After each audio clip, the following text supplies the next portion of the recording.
Adam Hepker is going to talk Pioneer basketball, and Kevin Williamson wins his Dakota Wesleyan Corn Palace debut. Cascade Hoops Talk starts right now.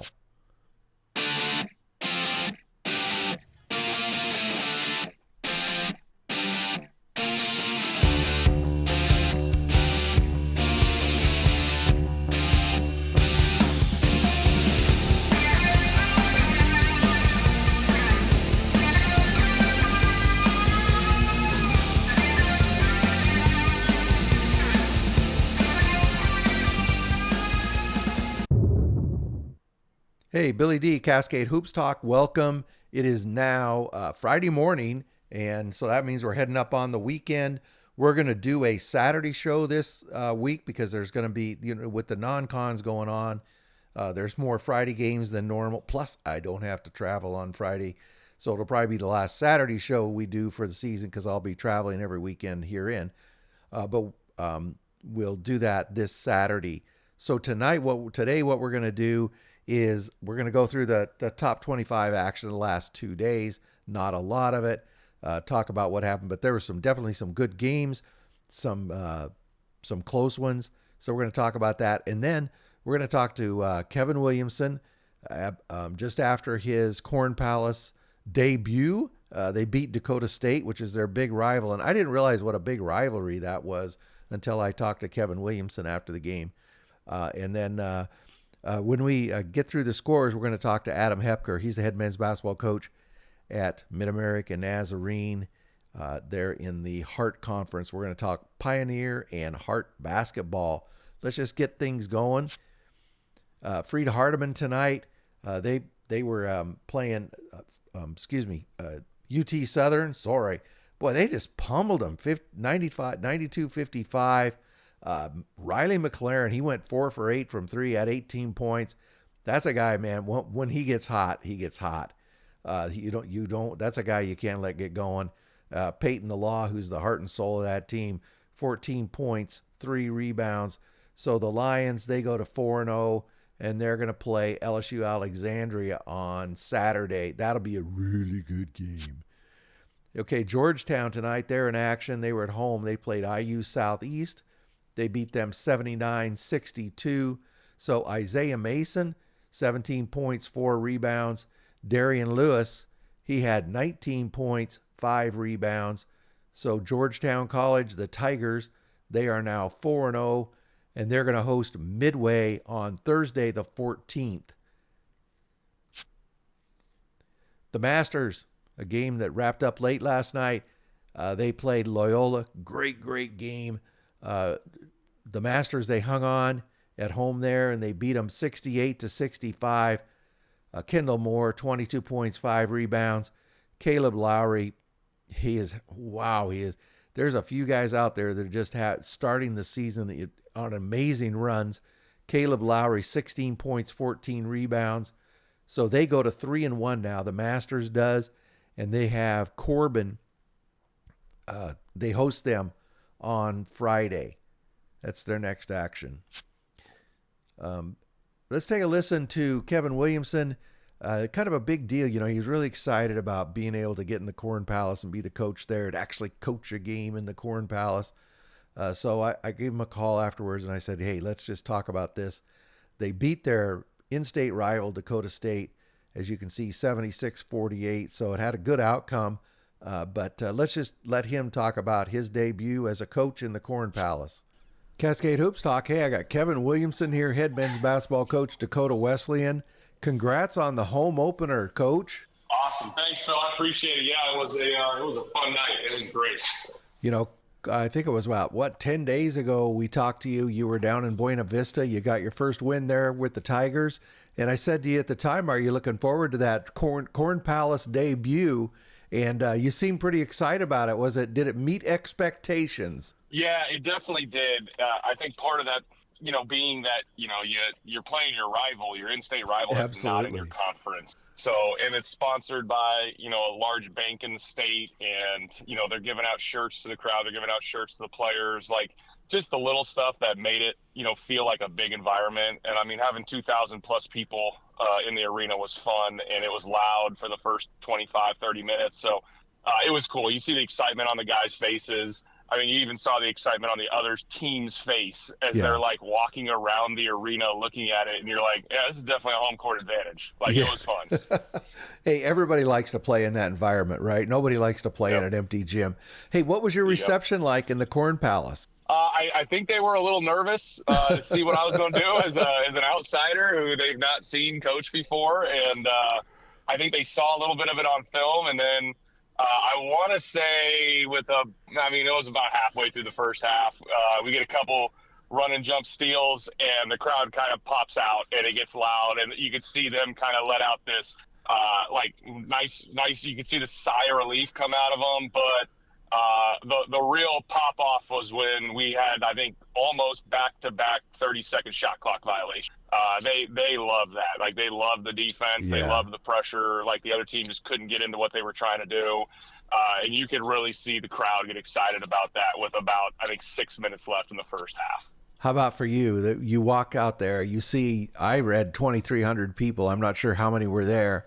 And you and I talked when you got the job, how, it was a dream to coach in the Corn Palace, and you realized you were actually going to coach this rivalry game, and you were going to coach in the Corn Palace. Talk about your emotions. I don't know if there was, a lot of emotions, and I know my women's coach would probably say the same. He was asking me, like, do you want this? Do you want this? Do you want to do this? And I'm like, Coach, I'm going to walk in and I'm going to try to coach the heck out of this game. Like, I'm not even going to notice the other stuff.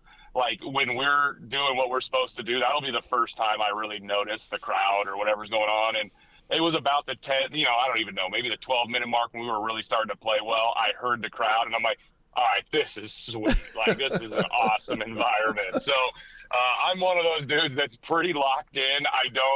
I bumped into the coach, and, I didn't do a lot of research on what he looked like or anything. I bumped into him before the start of the game and had a little 30-second conversation. I'm kind of like off in my own world, like just making sure the book is right and the bench is set up correctly the way I want it. Like, that's just more of how I am. So when I heard the crowd pop off, that was the first time it really hit me of how cool that environment was. Coach, you got one more North Star team coming in. Valley City's coming in on Saturday.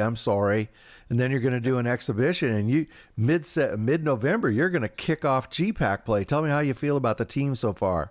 I really like where we're going. Yeah. I like the development. Week to week has been a great improvement of just the main concepts we're trying to get across. And, I really came into the preseason trying to focus on 5 things and trying to be really good at just 5 things. And then we'll develop all the other stuff around that.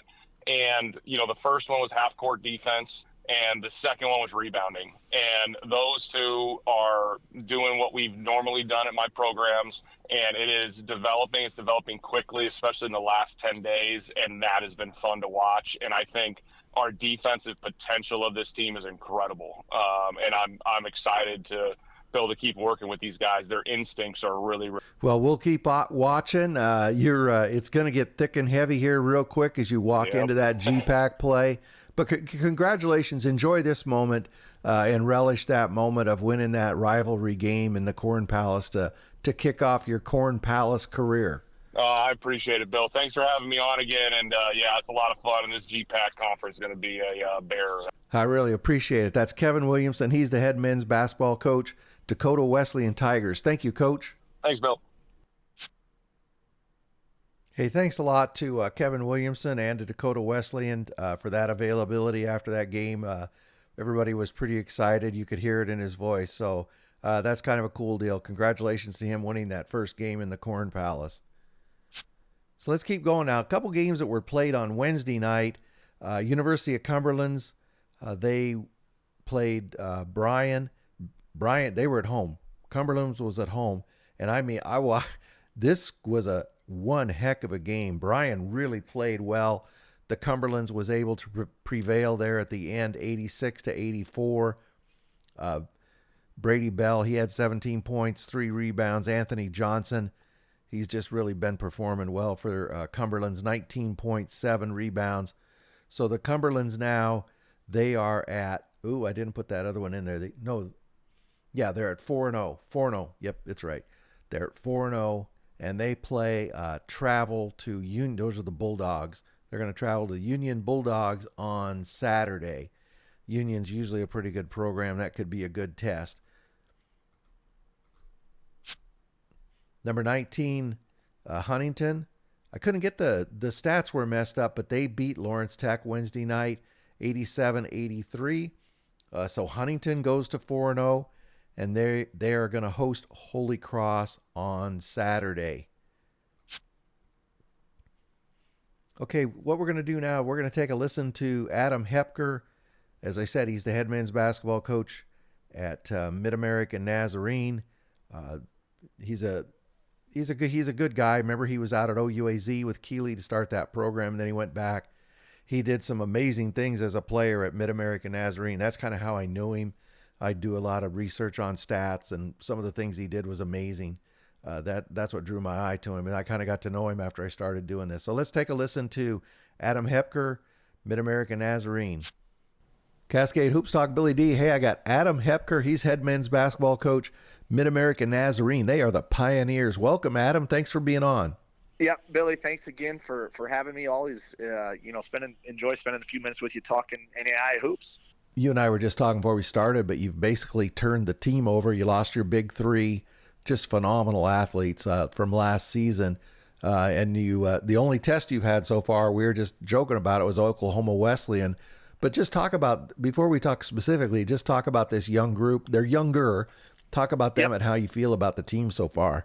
Yeah, I really like our group. As we talked off air, we're going to have to be a little bit patient here just because we have 7 new guys and 4 or 5 of those guys are going to play key minutes for us. We have a lot of learning to do. We've done a lot of learning this fall, but catching up to speed with how we want to play and how we do things, that takes time.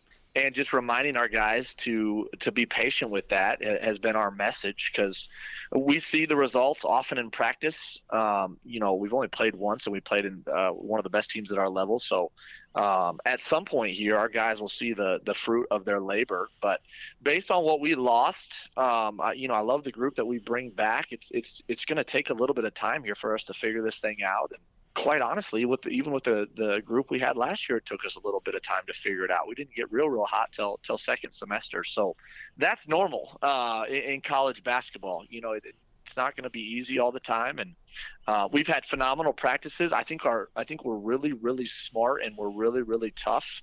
It's going to look different, certainly, with our roster, how we do things, but that's okay. I think that's the beauty of inheriting a new team is every year as a coach, we've got to figure out ways to maximize this group. That's the fun part. And we're doing it one day at a time. And we've had a bunch of really good practices since playing Oakwood last week. Mm-hmm. Unfortunately, the schedule doesn't get any easier, but we would not have it any other way, Billy, is to play. When you only get 4 non-con games, with us playing so many Heart of America games, you've got to go schedule good teams, and we will always do that. We will never change on that. So we will be better for it, and our guys get that, so that's all that matters. You had the loss to Oklahoma Wesleyan, and you and I were just chuckling a little bit. It's going to get way easier. You got number 3 Indiana Wesleyan coming in on Friday. And, right after that, the next day, you got Missouri Baptist. I know they struggled a little bit at the Abe Lemons, but Taylor Jarvis has been doing a really good job down there. Yep. The good news, though, is you're opening up in Olathe, and sometimes it's easier to fix or improve things at home, because on the road you get real rattled. What do you think about that? Yeah, we're in the Cook Center, and obviously, this is a building we've had tons of success in over the years. This is a really hard place to win. We've been really good about protecting our home floor. Indiana Wesleyan is incredible. They're as talented, I gotta imagine, as anybody at our level. And of course, we all know how good of a job Coach Tonigal and his staff does.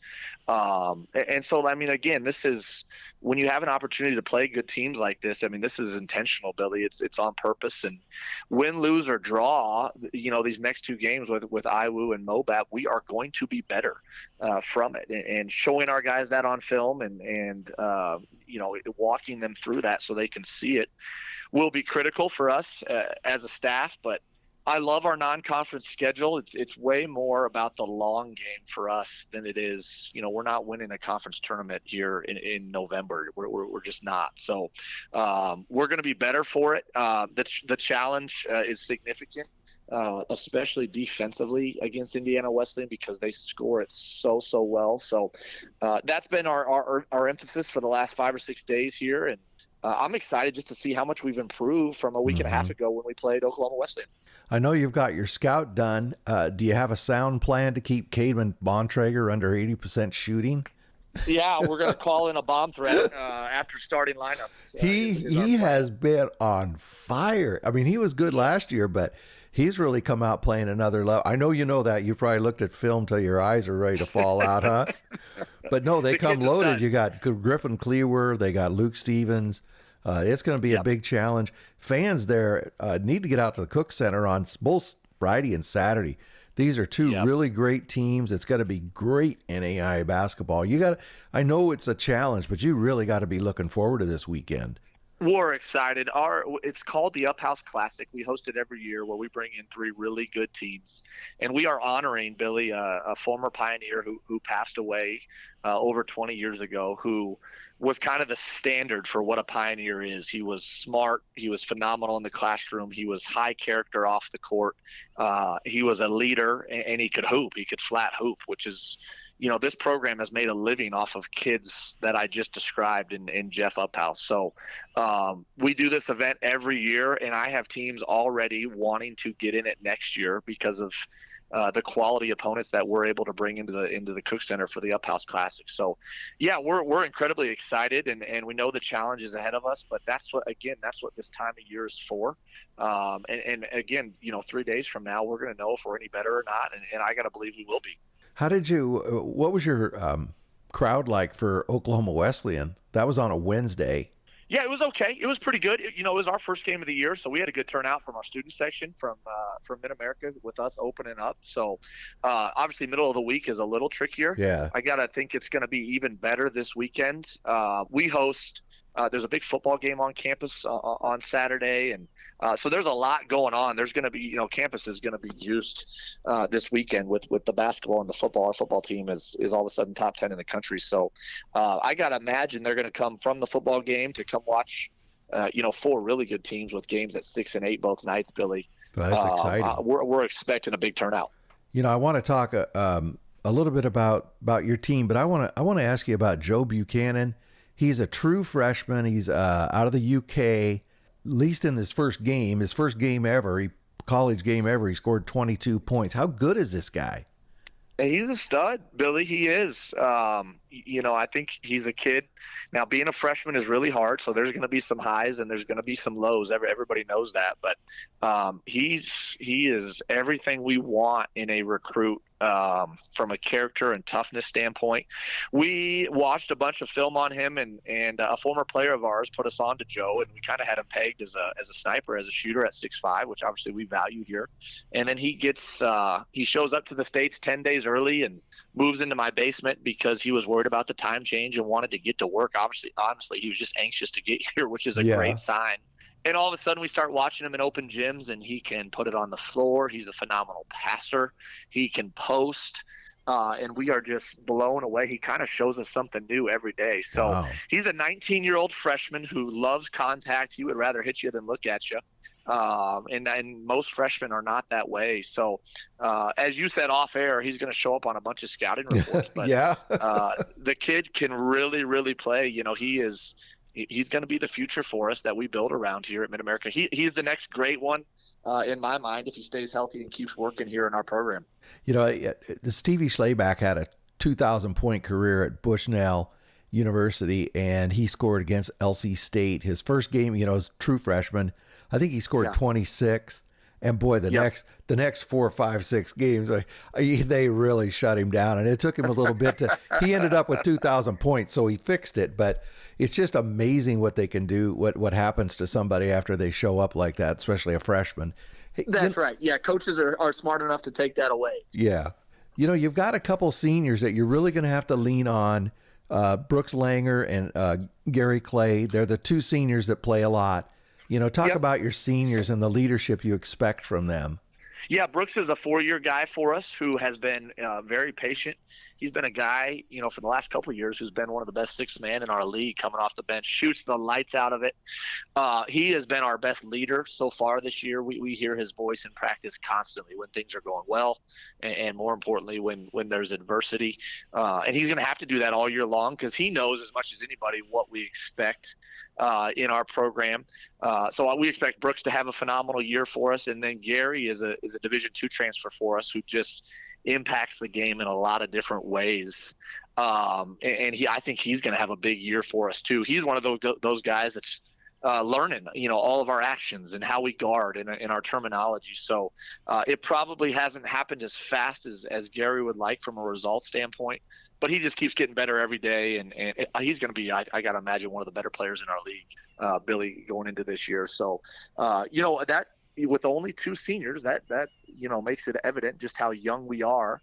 But those 2 seniors are going to have to do a lot for us this year. For Clay, do you do a lot of things, a lot of schemes different than Shorter? He's played it Shorter before. Has it been a big transition for him?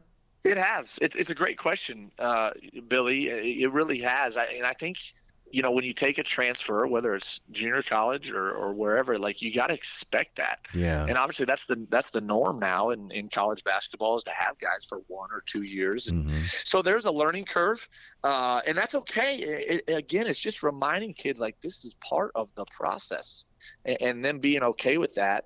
Gary's got a phenomenal personality. He's just so easygoing and smiling and laughing. And that helps when a kid is that way, because they're willing to learn. They're willing to listen.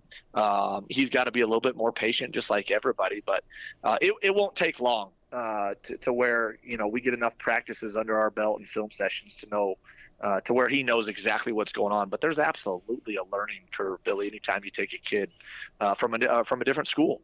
You decided you were going to have to balance out the European continent, so you got Gerard Bosch from Spain. How did he end up there at MidAmerica?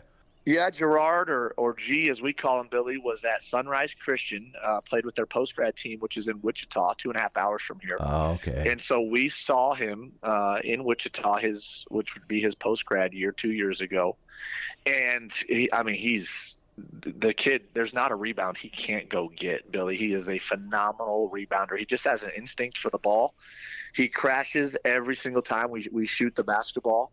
And now he's scoring it more for us, which we're excited about at 6'7". So what the great thing about G is he's versatile. We can play him at the 4, we can play him at the 5, or we can play him as a wing because he defends so well. So, he was the guy as a freshman last year that we would put on like a David Wingent from Peru State, or some of the best 3-4 men in our league. And he would battle those guys as a freshman, which is just unheard of. So I got to imagine there's a big jump coming from him from freshman to sophomore year, and I already see it, just the light bulb coming on for him. So we will not shy away from an international kid, Billy, if they fit us. Sometimes those kids are a little bit more grateful for the opportunity, and it's just a little bit different mentality, and that's the exact case with Gerard and with Joe. They're both great kids. So the other night, I guess now it's been almost 2 weeks ago, against Oklahoma Wesleyan, you played quite a few guys, a lot of minutes. Are you deep, or were you just trying to give guys some time? No, that's us trying to figure it out here early and see what we have. I think we've got 9 or 10 guys, Billy, that could play for us. Now, rarely do we play that many. We usually get it down to 7 or 8.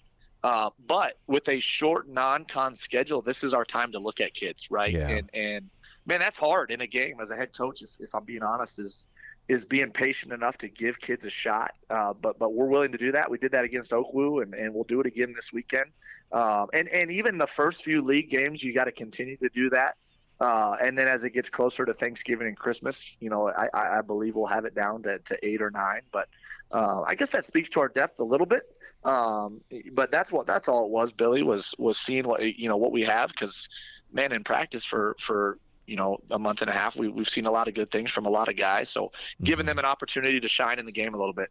Yeah, I asked that question. It just surprised me. That many minutes for that many people. I think you played 10. Yep. Most of them were double digits. Let's shift over to the heart for a moment. You're you've got some guys who believe in you in the conference. They picked you third in the conference with all the guys you lost. You kick off November 13th. You go over to Central Methodist, who you just battled last season before you were able to pull ahead. They're going to be great again. Just talk about the heart. Yeah, I think it's really good again. Baker, who got picked to win it, is phenomenal. They look so good, don't they? Entire roster back. Coach Dooley does a great job. Central had a big win last night at Columbia. Yep. Coach Sherman is talented again. Peru State is really, really good. Mm-hmm. And then just our league is just so deep. Even the quote unquote bottom teams in our league are capable of beating you. I'm not sure that's the case in every league. I think that speaks to how strong our league is. So it is a gauntlet, Billy, with 24 games. We kind of break it down into quarters, 4 quarters, 6 games at a time is how we attack it. And we kind of set some benchmarks, some goals for each quarter is how we go about it. But man, we come off of Indiana, Wesleyan, and MoBap this weekend and hit the road to go to Central. So it's going to be a challenge and just convincing our guys to hang in there, which we will. Because it is such a long conference season. No one is going to win this thing first semester. You know what I mean? So taking it one day at a time, make sure we're improving on a daily basis, and not getting real caught up in results early. I think as hard as that is, I think that's going to be the key. But our league is good. Again, I think we'll have 3 or 4 national tournament teams, and hopefully we can hang in there this season with a really, really new group. But it's going to be a lot of fun. I know that.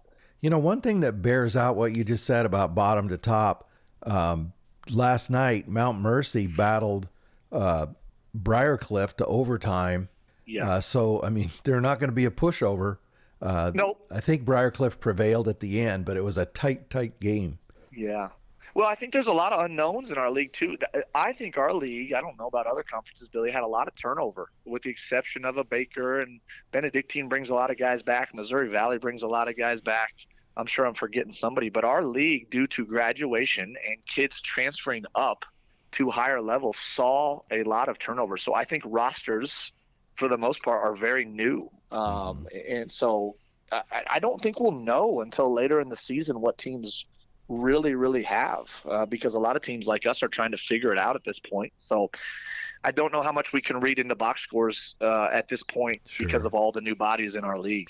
When I look at rosters and look at this year, it seems to me that teams are either loaded up, a lot of 5th-year guys, because this is the tail end of the COVID, or they ran into the tail end of the COVID last year. You know what I'm saying? And then there was a lot of teams loaded up last year. Now this year so teams are either loaded up or they're kind of starting over. I think I'll be so glad when the COVID stuff. I'm glad these guys all got to play their COVID year. But wow. I'm with you. And then you got the guy, he did prep school, he redshirted, he transferred once, and he was like 24 years old, and he's a junior, and oh boy. Yeah. It's hard to keep track of, isn't it? Yeah. So, Coach, you've been now back at MidAmerica is this your 4th year, 5th year? That's right. 4th year total, 1 as an assistant, and now year 3 as head coach. That's right. Yep. Yeah. So talk about, your transition back to kind of home. It is your home.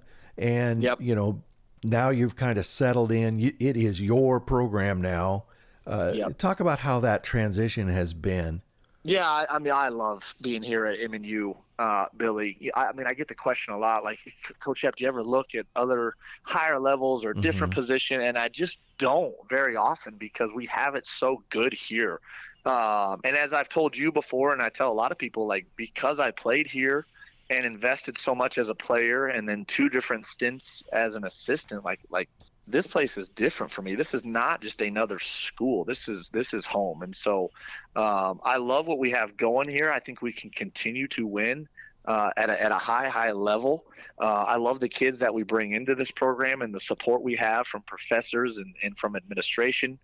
We have great facilities. We have a big-time location, being 20 minutes from downtown Kansas City. So there's a lot to like about this spot. I get to have a life, and my family is involved in the program, and my kids are around. And, I think coaches sacrifice that sometimes, and I just don't have to at MidAmerica. So the Midwest is the basketball is is a big deal here, and it's big at MidAmerica, and all of our other sports are doing well too, which is helpful. So this is a great spot that I could envision myself being at for a really, really long time. And if I go anywhere, Lamar would hold it against me forever, Billy. So he would be ticked. I know that.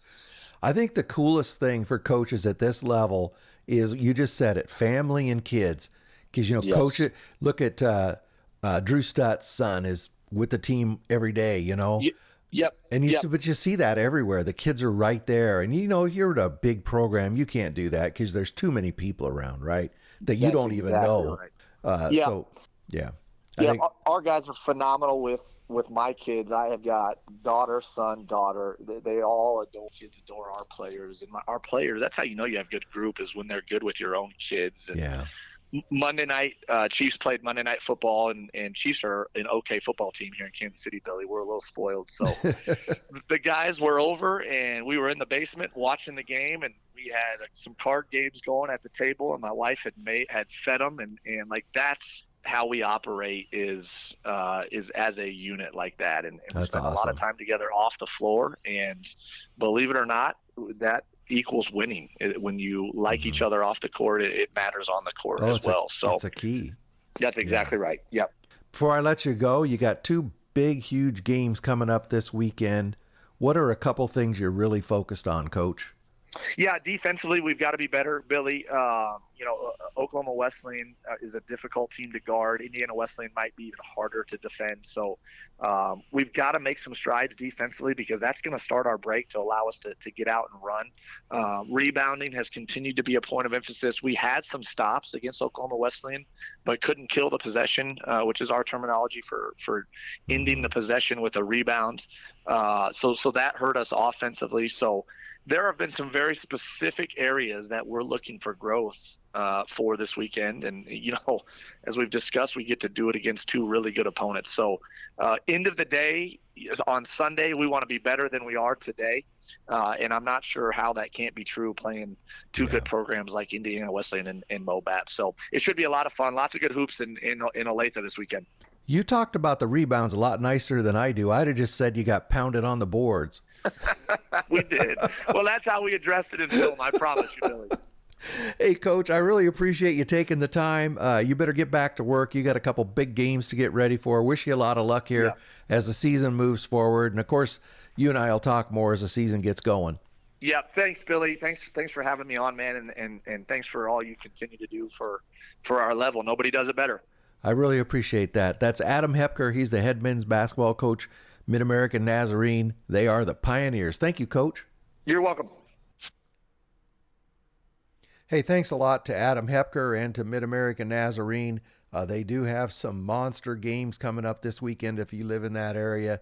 They got Indiana Wesleyan coming to town, and then Missouri. Boy, I just should have never brought it up. Anyway, how embarrassing. But Indiana Wesleyan is going to be there, I think, Thursday night. And then, boy, it's too early in the morning for me. Anyway, get out and watch MidAmerica Nazarene. Now, that was graceful. My friend Chuck, he'll save that, and he'll use it and put it in my outtakes. Hey, I hope you enjoyed the show. Thank you for listening. Tomorrow, what we're going to do is there's a limited number of games in the top 25. But what we're going to do tomorrow is go through the entire top 25 just to make sure you know where everybody's at with their record and who's won, who's lost, because the new rankings are going to come out next week, and just kind of to reset. And we're going to do that. We'll put that out Saturday morning. So look for that. And then after that, we'll stay on the Monday through Friday. Hey, thanks a lot. Go out and make your plans. Get out to watch some NAIA basketball, because it is the best entertainment value in America. Thank you very much for supporting our podcast. Please like and subscribe. Get out to your local NAIA school, because NAIA basketball is the best entertainment value in America.